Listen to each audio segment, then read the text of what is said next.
Easy, just roll all sixes.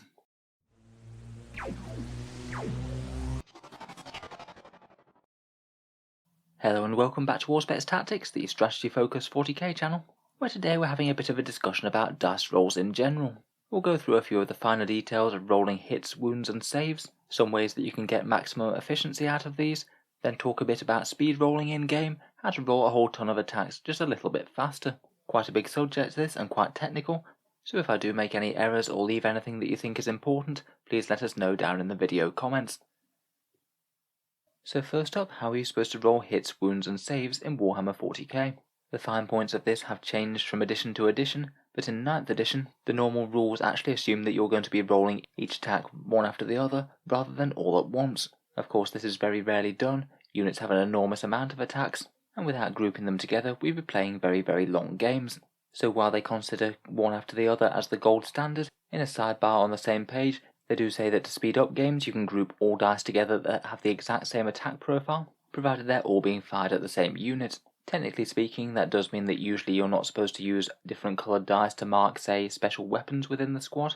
You're supposed to fire one type of weapon first, then move on to the next, though most of the time it doesn't make the biggest difference. It doesn't appear that there's any sort of similar rule for armour saves though almost all the time it doesn't matter, you can just roll all the saves at once. Rules as written, they do happen one after the other, and occasionally that could potentially be a big deal. There are times when you probably shouldn't speed roll all of your attacks all in one big roll. One of the most common examples being weapons that can actually injure or kill the bearer, such as plasma weapons. Say you've got 5 Space Marine Hellblasters all armed with the Assault Plasma Incinerators, so 3 dangerous plasma shots per model. If you overcharge them all and roll them all together, then on average you're going to lose 2 or 3 models out of the whole squad. You can actually reduce the chance of overcharged death significantly by rolling each plasma incinerator's shots individually, each set of 3. If you just pull them all together and roll them all at once, you'll just lose as many Hellblasters as you have overheats, and you won't account for any Hellblasters that might have rolled 2 of those overheat results on the same model. For example, you might roll 2 of your overheats on the same model. If you'd roll them all together, that would be 2 dead models, but if you roll each one individually, maybe 2 of those results of 1 will fall on the same model and save you a Space Marine. Also, if you're firing quite a big unit that has quite a lot of weapons, including some that might damage or kill it, you should probably fire the weapons individually rather than roll everything all at once, as if you destroy yourself with a plasma weapon before you get to fire the other ones, technically those shots would be lost. It probably makes sense to fire anything else on the model that doesn't have a chance of killing the bearer before you're firing any risky shots. Another time when you can't really speed roll is when you have different saving throws within the same unit. Say we have a unit of Space Marine Vanguard veterans and one of them has a storm shield, and then they get hit by 10 plasma shots. You can't just roll all of those 10 plasma shots on the storm shield and get away with saving 5 of them. You'd essentially be benefiting from more saves on the storm shield when he'd likely be already long dead. You would have to take them one at a time on the storm shield, and then when he died you'd have to revert to saving on the regular Marines, who aren't going to have quite as good a chance of surviving. Slow rolling can have some advantages though, as it means that you can weather different attacks on different models, provided they don't actually get wounded. Say if you were hit by 4 plasma shots and 4 bolt shots, you could try tanking the plasma ones on a storm shield guy, and then perhaps take the regular bolt shots on standard models. In general though, you should be resolving the saves after you've actually suffered the damage of the attack.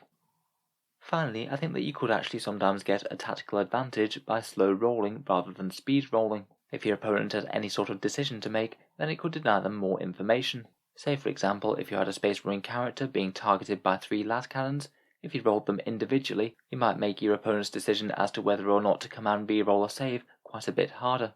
If you just roll them all at once, then they know exactly what sort of damage they're going to be suffering. Say they only take 1 wound, that would really strongly incentivize them to command re-roll 1 failed save, as they know they're not taking any more damage whatsoever from those las cannons, so it might well just save them the character if they do the command re-roll. If you did slow roll them though, and say they failed a save very early, they failed the first one perhaps, they'd have a bit more of a dilemma as to whether or not to actually bother command re-rolling. Sure, command re-rolling might save the character, but the character might just get shot down anyway by the other 2 las cannon shots they don't know yet. I think in some cases this could actually be really quite a big deal, and could actually change people's play.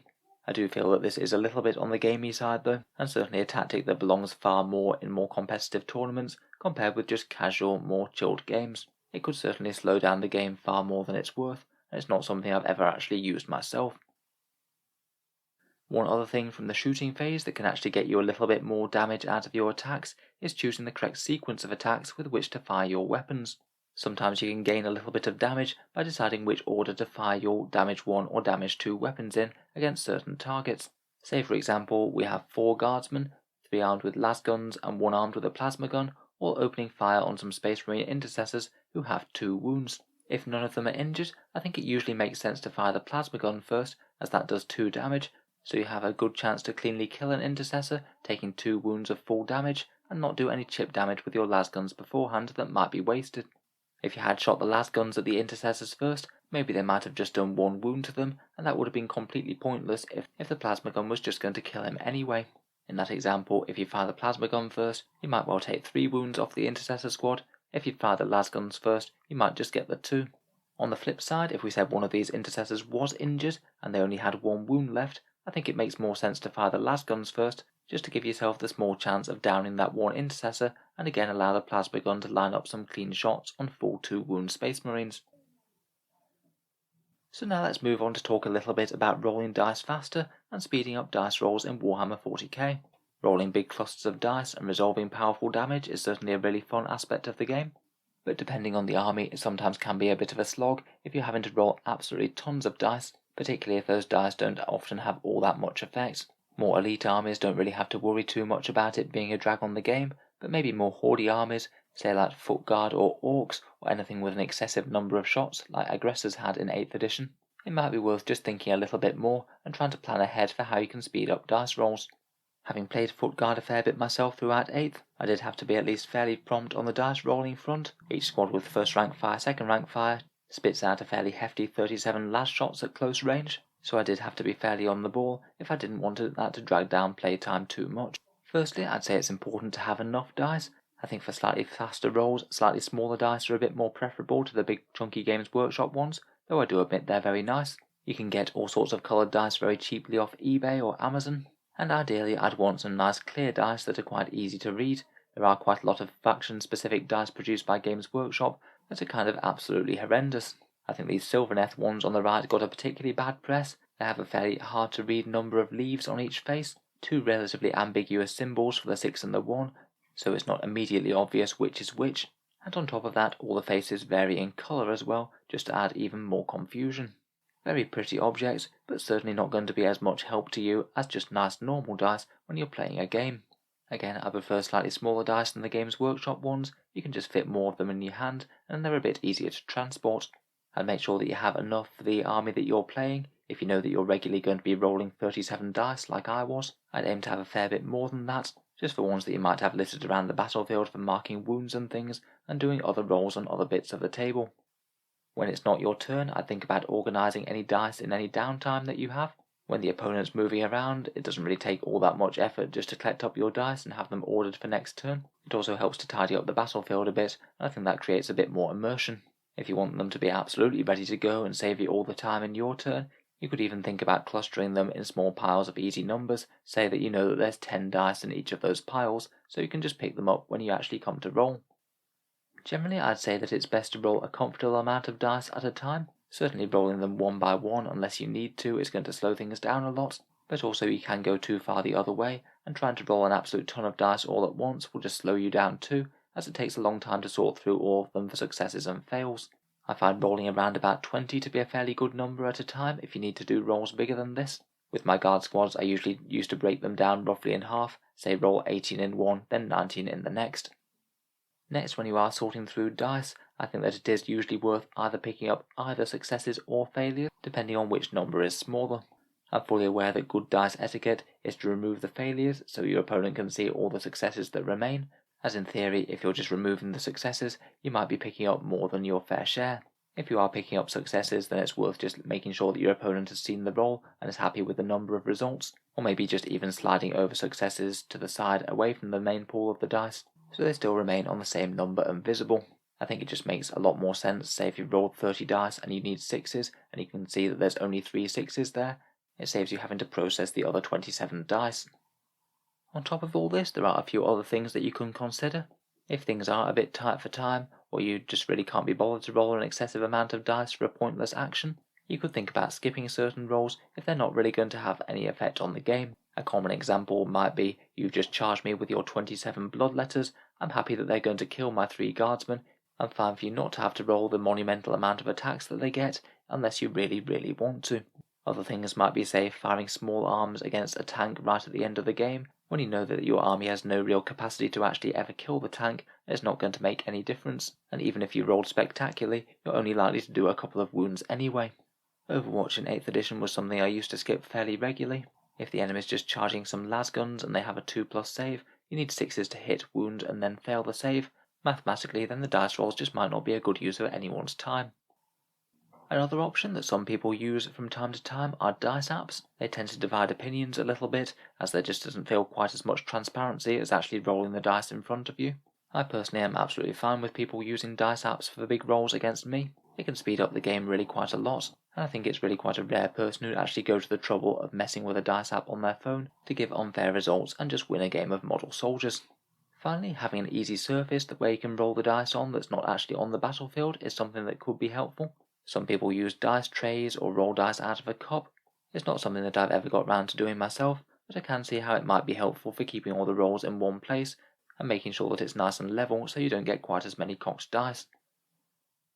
Finally, just one last thing on the speed rolling front, for feel no pain type saves against 1 wound infantry when they're being hit by multi-damage weapons. Quite niche, but say you had some poxwalkers or plague bearers, all being shot at by hellblasters with damage 2 overcharged weapons.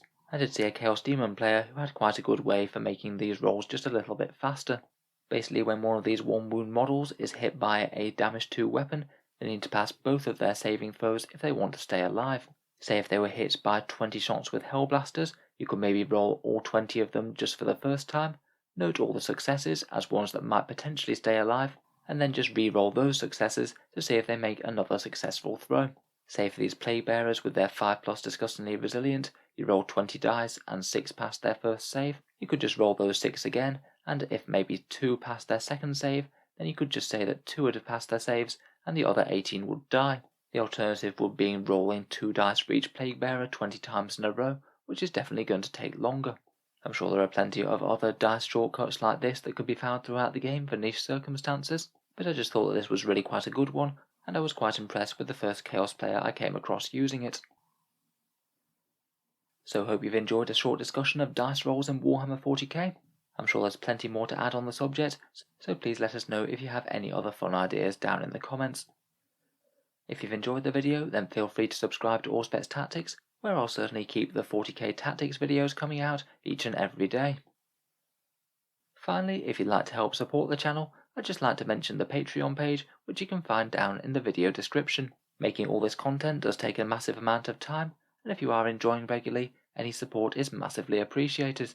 Channel patrons do get a fair few advantages, such as seeing certain videos early, regular votes to see what sort of things come next, and automatic entry to the regular prize giveaways, with a chance to win some big model kits each month. If any of that sounds good to you, or you'd just like to help support the channel, then the link is down in the video description below. In any case, a massive thank you for listening, and I'll hope to see you guys next time.